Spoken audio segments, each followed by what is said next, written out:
Alright guys, today I'll be installing a modified exhaust on my 335i. Met this guy in San Diego who was parting out one of these cars, a single turbo build. Nothing wrong with it, just he wanted some money off of it and was going to put it into his new F80. But he has an exhaust, which I have over here. Stock exhaust, but heavily modified so that, well not heavily, but modified so that it has no more secondary cats, but resonators there instead. And for the mufflers, he did the PE mod himself. Well, he cut it open, took all that stuff out, put the pipe in, but he had someone else welded in. And he put some massive 4-inch tips on the end of it.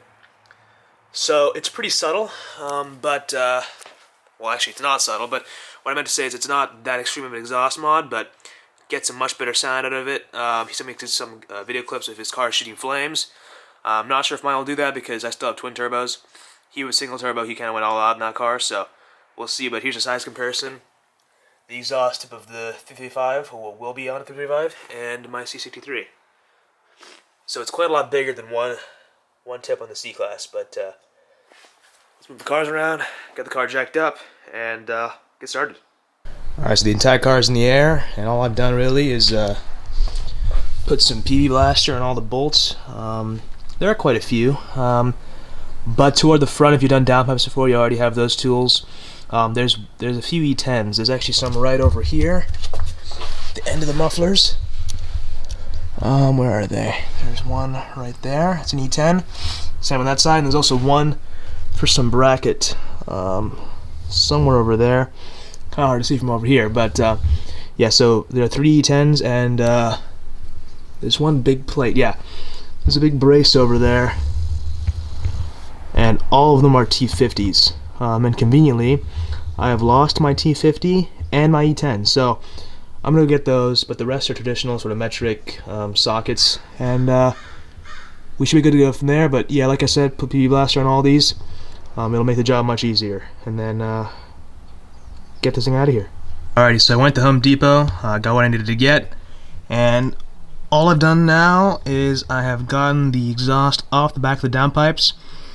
Just a combo of 13mm and like various sockets and extensions and all that, and it's kind of complicated once you get a good idea of what's going on.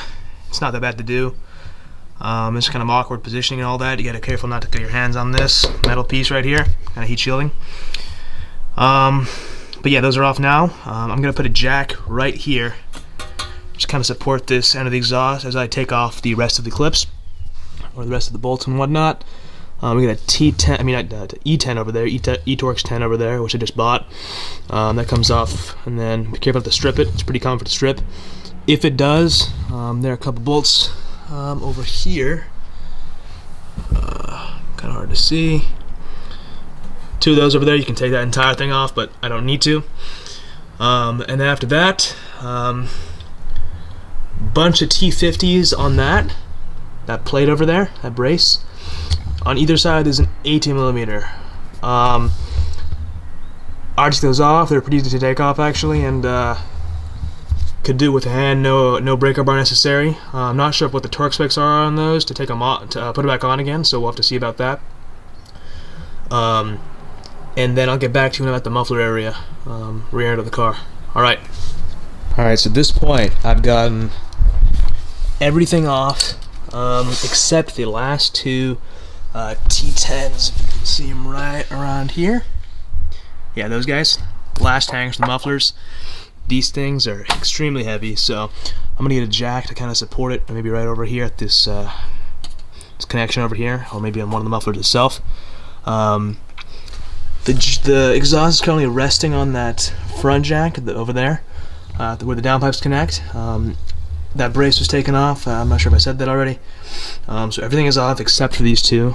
So the entire weight of the exhaust right now is on these T10s and that jack over there. So I'm gonna bring my other jack, the bigger one, over here.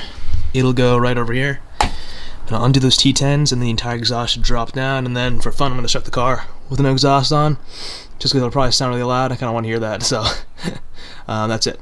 All exhaust successfully dropped, as you can see. Went down pretty smoothly.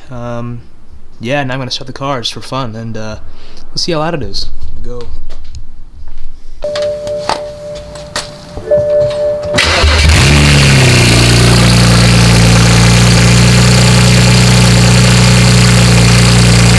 Alright, so now just to show you guys, I got the old exhaust over here. Just your standard OEM BMW exhaust, not performance, whatever. Here we have the modified one, which I picked up in San Diego. Cool guy who had the single turbo 335.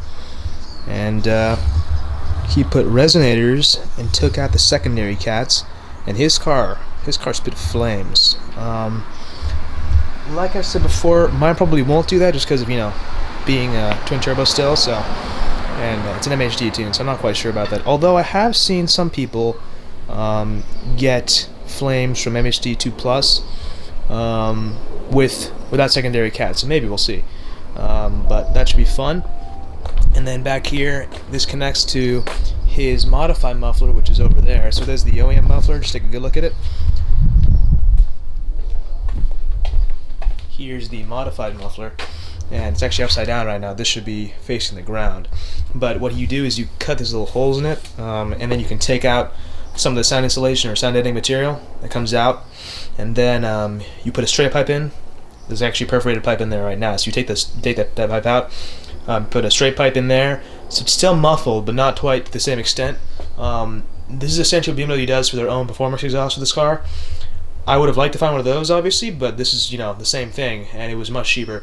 This entire exhaust is $150, and I can actually sell mine if I want to, although I'll probably keep it for, because I'm not sure if the secondary cats, they probably have an impact on your smog testing, so I'll have those just in case.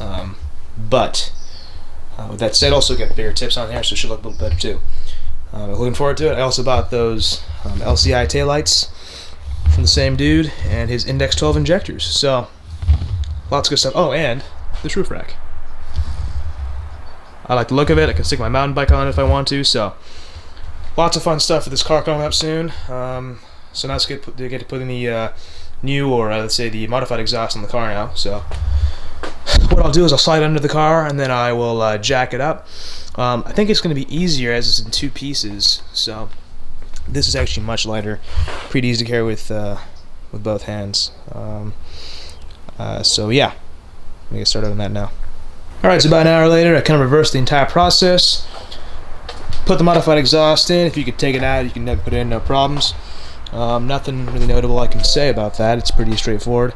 For the muffler section, for me at least, I jacked up both sides with my two jacks there, and then I kind of tightened stuff down, and then it was in there on its own. So these tips really fit really well in this diffuser, so really happy with how it looks. I'm going to start it up now and just see how it sounds. I'm curious, and then I'll clean out the tips and make it all look nice. So with that being said, here's the sound.